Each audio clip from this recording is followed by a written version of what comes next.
This lesson is section 1.6, Piecewise Functions. By the end of this lesson, I can define what a piecewise function is, create a piecewise graph given a contextual problem, discuss continuity as it relates to piecewise graphs, graph a piecewise function, create an algebraic expression for a piecewise graph, and determine from an algebraic expression whether the piecewise function is continuous or not continuous. Okay, so it looks like we've got a lot of learning expectations here. Let's dive in. A piecewise function is a function that consists of two or more functions over the domain of an entire function. So basically, as you can see here, we've got two separate functions that exist over the entire function. The example to the right is an example of a piecewise function since it consists of both a quadratic piece, right, the x squared piece, and a linear piece, the 2x plus 3 piece. Okay, so you've got your quadratic piece, and then it goes to your linear piece. Since there is a gap in the graph, this piecewise function is discontinuous. It could be represented as follows, and this is how we write piecewise functions right here. So f of x is equal to, and you have a big set bracket, x squared if x is less than 2, as we can see here. If x is less than 2, we need a quadratic. Okay, so they have a quadratic here if x is less than 2. Note that it's less than and not less than equal to. And because it's less than, we use an open circle, right? So we use a hole. Now, if x is greater than or equal to 2, we have a line. And we have the equation of the line right here. And because it's greater than or equal to 2, I use a filled in dot there to indicate that it includes that point. Does this function pass the VLT? Well, we know that the function will certainly pass the VLT for any portion of the quadratic, because if I go to do a line at any portion of the quadratic here, definitely passes the VLT because there's only one value. Now, let's be careful though. Does the function pass the VLT for the portion at x is equal to 2? Well, let's draw a vertical line for this portion right here when x is equal to 2. Okay, doing my best to draw a vertical line there. Okay, so it definitely goes through this point right here, but it also goes through this point here. However, since there is a hole at that point, there is no value for the function at that point, and therefore, yes, it only goes through the function at one portion of it. So therefore, we have this does pass the VLT. So yes, it does pass the VLT, and it does so throughout the entirety of its domain. Okay, so looking at the learning expectations, we've definitely defined a piecewise function, and now we're going to create a piecewise graph based on a contextual problem. So the contextual problem we have here is like a data plan. So a data plan charges $10 per month for the first 2 gigabytes of data used by a customer. Once the customer reaches, let's change that from 4, let's change that 2. So once the customer hits 2 gigabytes of data, the cost of the plan jumps up to $20 per month and remains constant until 6 gigabytes of data. At 6 gigabytes of data, the cost then jumps up to $40 per month plus $20 for every successive gigabyte of data used, so every extra gigabyte of data used past 6 gigabytes, charged on a continuous basis between gigabytes of data. So what we'll do here is we'll start with a table of values, and I'm going to put the table of values in this section right here. So I'm going to zoom in and I'm going to create a rather small table of values here. But before I do that, I need to define my variables. And it looks like my independent variable is data, right? How much data does the customer use? So that's my independent variable, and I'm going to assign that the variable of lowercase d for data.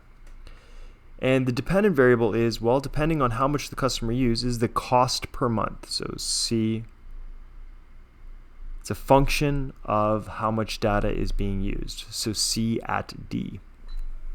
Okay, so this is the cost per month on the y-axis, and the gigabytes of data is on the x-axis, and I'm going to provide a scale here: 2, 4, 6, 8, 10, and this is gigabytes of data.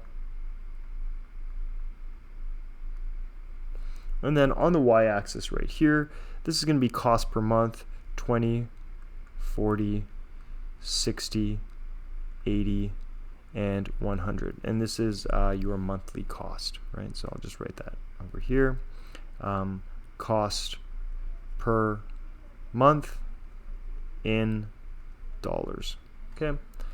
And typically I'd write that up the side of the graph right here, but I can't rotate it, so it's just going to write it like that. Okay, so let's create this table of values over here. So I'm just going to create a small table of values. My independent is data, right? And my dependent variable is the cost as a function of data. So C at D. Okay, if I have a data plan, it doesn't matter. If I use 0 gigabytes of data, I'm still going to get charged $10 per month, because that's the way plans work, right? You get charged a baseline. And if I use 1 gigabyte, I'm still getting charged $10. Now, as soon as I hit 2 gigabytes, I'm no longer being charged $10. As soon as I hit 2 gigabytes of data, I get charged $20 per month. And it stays there until 6 gigabytes of data. So 2, 3, 4, 5, 6. So $20, it stays constant for this right here.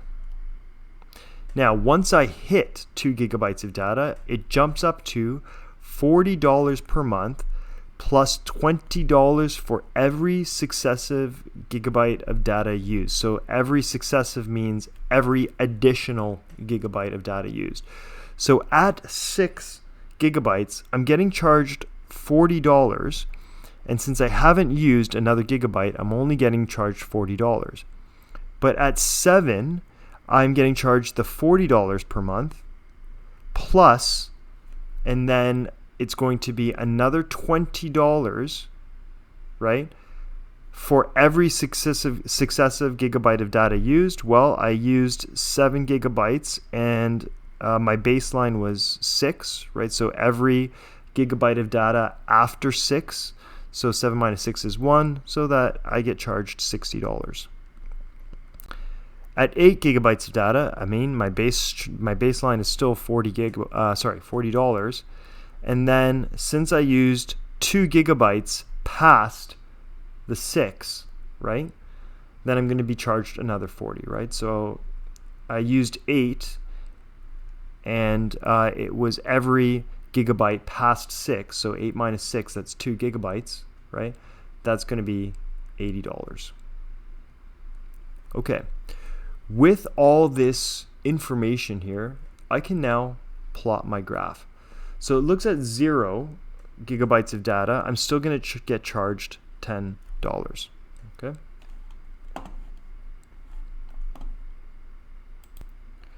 So I'm going to go ahead and plot that point. At 0, I get charged $10.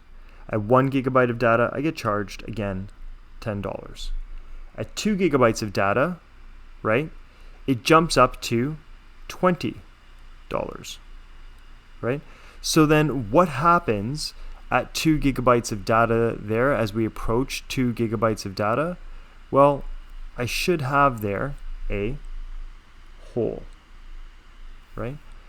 And then successively, I end up with a dot here, a dot here, a dot here. And then once I get to 6 gigabytes, it jumps up to 40. But then past that, I get, at 7, I get charged $60. At 8, I get charged $80. At 9, you can see I'd get charged $100, right? So on and so forth. So again, you'd have to see that at this point right here, I'd have a hole, right? So I'm going to go ahead and I'm going to connect these, all right? And this should help me get a picture of the graph. Okay, so right here, Okay, I've got a line with an open hole right here because at 2 gigabytes of data, I jump up to the higher price range. Right? And then for this portion over here, I have to connect all those dots, but I'm going to do that with a line, and since I don't trust myself to draw one properly, I'm just going to use the line function in Word.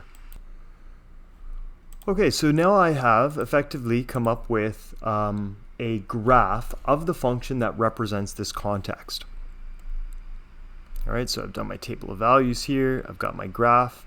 Now I have to create an algebraic expression. Well, if we looked over here, you can see, if I scroll up, you can see how I define piecewise functions, right? I have it equal to, and then I have to use a big set bracket, and I have to create some conditions. Okay, so here we go. This is going to be my piecewise function. Cost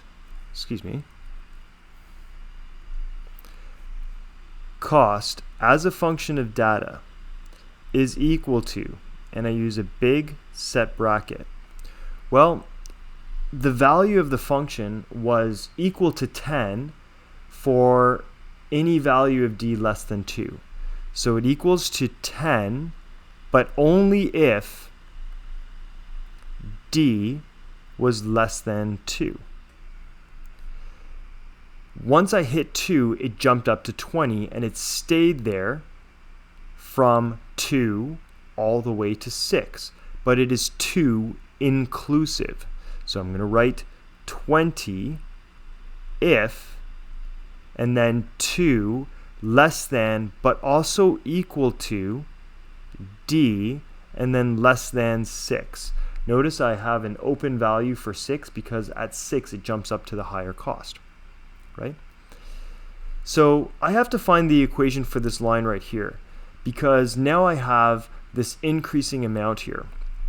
Well, to find the equation of that line, right, I recognize that it was $40 plus $20 for every gigabyte of data beyond 6 gigabytes. So for every gigabyte of data beyond 6. And we saw that right here, right? If I used 7 gigabytes of data, well, that is 1 gigabyte beyond 6, and so that is an additional $20. So that's equal to 40 plus 20d minus 120, which should equal to 20d minus 80. So I have now found the equation of this line here, and that represents the cost, the monthly cost, for every successive gigabyte of data used from 6 onwards. So then I write then 20d minus 80, comma, if d is greater than or equal to 6. So this is the piecewise function that I am using to describe the cost per month of this data plan. Again, for data below 2 gigabytes, just equal to 10. Once you hit 2 gigabytes and up to 6, but not including 6, $20 per month. And then from 6 onwards, it's $40 per month, right? Minus, or rather plus for $20 for every successive data. And so we found the equation of the line for that, and we included it in the piecewise function. Okay, continuous versus discontinuous for piecewise functions. Although piecewise functions are made of 2 or more functions, they can still be continuous. Which of the following below represents a continuous function? So what I'm going to do is I'm going to zoom in on this first function right here on the left, and let's take a look at it and see if it looks continuous to you. So looking at this function right here, we can see that it is continuous over here, discontinuous at x is equal to 0, and also discontinuous at x is equal to 2. So we would write that this is discontinuous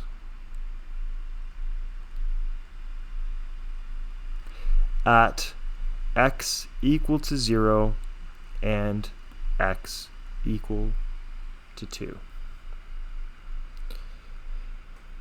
Now let's take a look at the equation, the graph on the right. This is also a piecewise function because we have a parabola then joined together with what looks like a square root function. But there is no break in this graph.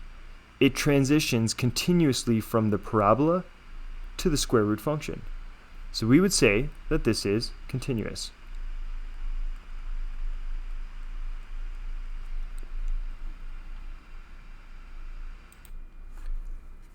Flipping to the next page. Example 2. Graph the following piecewise function, state the domain, range, and comment on its continuity. So here we have the function, and it is equal to 4 if x is less than -2. It's equal to a parabola, or a quadratic function, between -2 and 2. And then it's equal to a line with the equation -x plus 6 when x is greater than 2. Let's just break this up into its constituent pieces. For x less than -2, the value of the function is 4. So that is a horizontal line at 4 when x is less than 2. Or rather, when x is less than -2. So I'm going to go ahead and use my line function to draw in a line, a horizontal line at 4 for x values less than -2. Okay, so I drew a horizontal line at y is equal to 4 for all values of x less than -2. Note that I have an open hole at -2 because it was not inclusive of -2. It was for values less than -2. So I have an open hole there. Now, for values between -2 and +2, it looks like I have a quadratic, right? So what I'm going to do is I'm going to insert -2 into the quadratic and see what value I get. Well, -2 squared is equal to 4, so it looks like I actually can just go ahead and fill that point in right there. So this can actually be filled in because it is the same point. And when x is equal to 1, or rather -1, that's equal to 1. So okay, I've got this here. When x is equal to 0, it's equal to 0 and 1. And then when x is equal to 2. Now, as you can see here, when x is equal to 2, it should be equal to 4. However, it is less than 2, not less than equal to. So I'm going to put an open circle right there. Now I'm going to go and I'm going to connect this to create my parabola.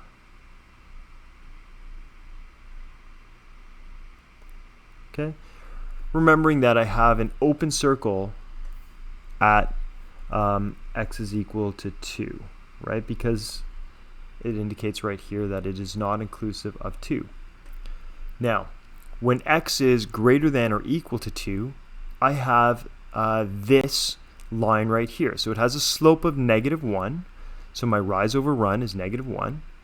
And it has a value, y-intercept of 6. So my y-intercept is 6 right here. Down 1 over 1, down 1 over 1, right? And looks like I actually do, in fact, when x is equal to 2, I actually am able to put a point right here. So I can fill this in. I couldn't fill it in for the parabola because it wasn't inclusive, but I can fill it in because it is a point on this line. And then I go down 1 over 1, down 1 over 1, okay. Same thing here, down 1 over 1, same thing there. Okay, and so now I have my line. And so I'm going to use the line function to draw in the remainder of the line. Okay, so here I have graphed my piecewise function. So state the domain and range and comment on its continuity. So if I'm going to state the domain, if I look at all the x values, well, it looks like it covers all x values. There were no holes in them. it originally were two holes, one here and one here, but because they got filled in as a result of these two pieces of the function, I can just say that the domain here is x element of all real numbers. Now, for the range, I can see that my y values do not go above 4, but they definitely go down infinitely. So, y is an element of all real numbers such that y is less than or equal to 4. Never goes above 4. Now, comment on its continuity. F of x is a continuous function.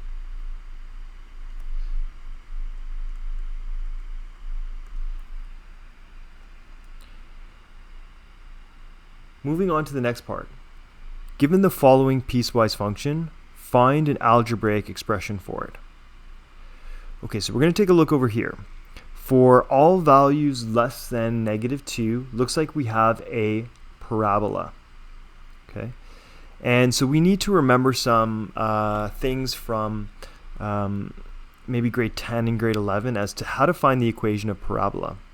Well, just if you want a quick refresher, remember that we can always just put it into the vertex form, which is x minus h squared plus k, right?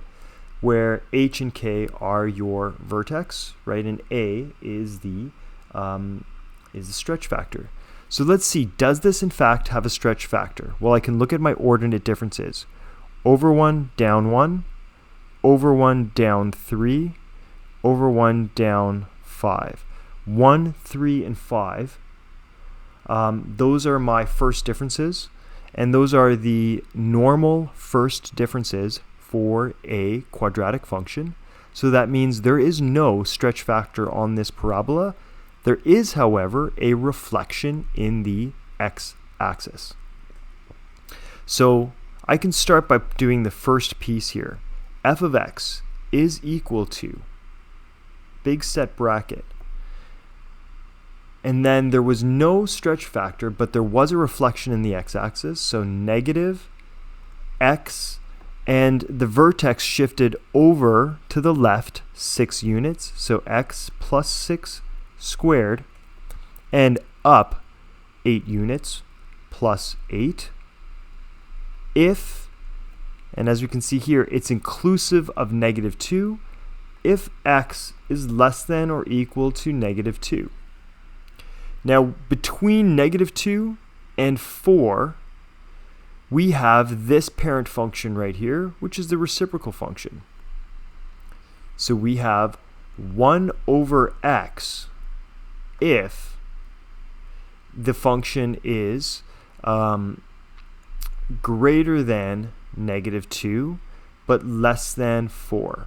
And notice that I'm saying greater than and less than, and I'm not including equal to because of the open holes on the graph. Then after 4, it becomes the equation of a line of slope 1, and if we extended this further enough, it would have a y-intercept of -2. So it has slope 1, y-intercept of -2. Okay, so it's the equation of a line if x is greater than or equal to 4. So here's my algebraic expression of this piecewise function.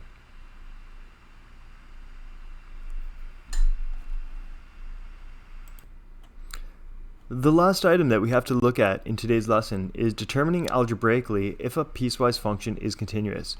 So this was the graph of the function that we had previously, and we showed that it was continuous because as we joined the two pieces of the graph, they had the same point in common. So as we have seen, a piecewise function is continuous if all the points on the piecewise graph are connected.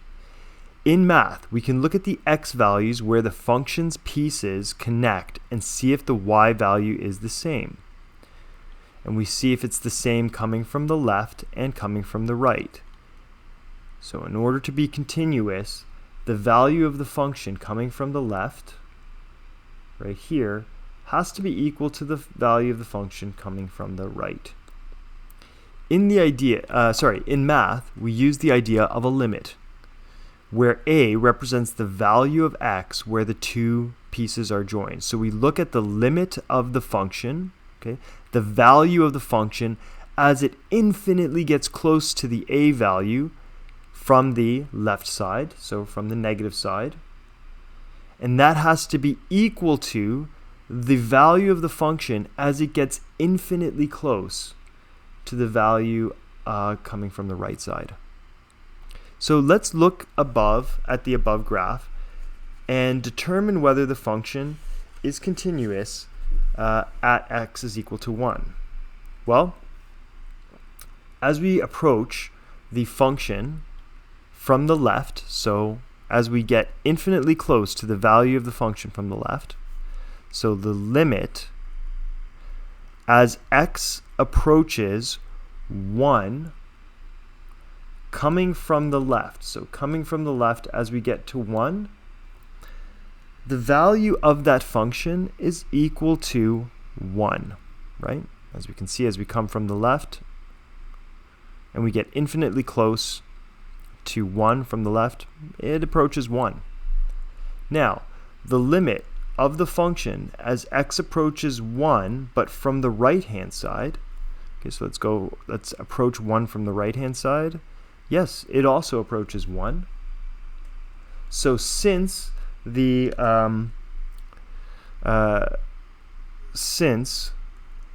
limit as x approaches 1 from the left is equal to the limit as x approaches 1 from the right, the function is continuous.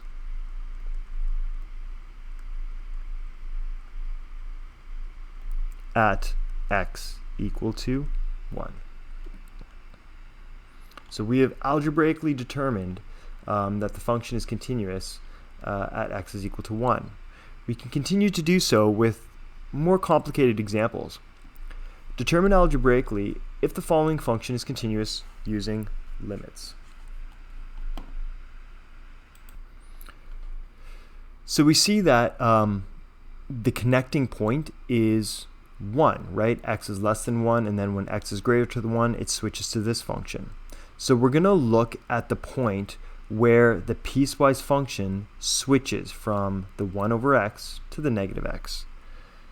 So over here, what I'm going to do is I'm going to write the limit of the function as x approaches, and we're going to look at 1. So as x approaches 1 from the left-hand side, we're going to look at the function, the value of that function.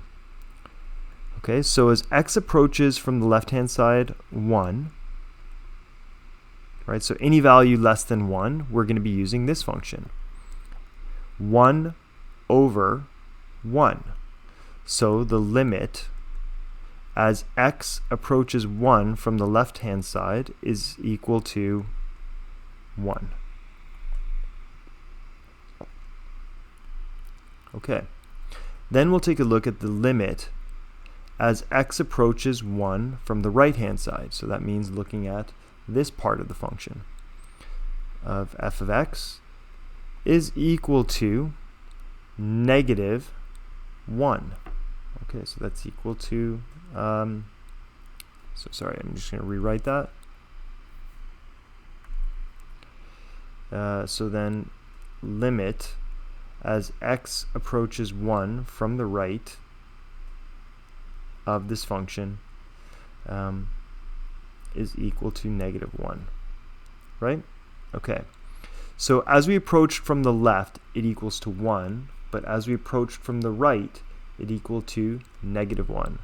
So we can see that since the limit from the left and the limit from the right do not equal each other, this function is not continuous or is discontinuous. So f of x is discontinuous at x equal to 1. This final example is, again, a little bit more complex, but only because we have three different functions here. And so we have to look at all the connecting points. Okay, so it connects at x is equal to 0, and then it also connects at x is equal to 4. So I'm going to take a look at these two connection points, x is equal to 0, and then x is equal to 4. Let's take a look at x is equal to 0. So at x equal to 0. So I'm going to look at the limit from the left and the limit from the right. Limit of the function as we approach 0 from the left, right? And f of x is equal to, okay, so as we approach it from the left, it's equal to 0 squared plus 1. So that's equal to 1. The limit as x approaches 0 from the right of the function is equal to, if we look at it from the right, we're using this part of the function. So 0 plus 1. So that's equal to 1. Okay, so it's definitely, therefore, since the two limits equal, it is continuous at x equal to 0. Now the next junction point is x is equal to 4. So let's look at that. At x is equal to 4, the limit as x approaches 4 from the left of the function is equal to, so we're approaching from the left, we're using this value right here. 4 plus 1, which is equal to 5. Okay? And then, if we go from the right-hand side, limit x approaches 4 from the right-hand side, we have to use this portion, is equal to the square root of 4 minus 3. So that is equal to 2 minus 3, which is equal to negative 1. Okay, so since these two limits do not equal each other, therefore discontinuous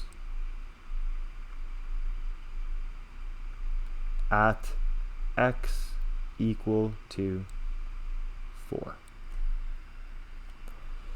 Okay, going back to our learning expectations. We were able to create a piecewise graph given the contextual problem, right? That was the data plan question. We talked about continuity as it relates to piecewise graphs. So we look at the junction points and see if it is continuous.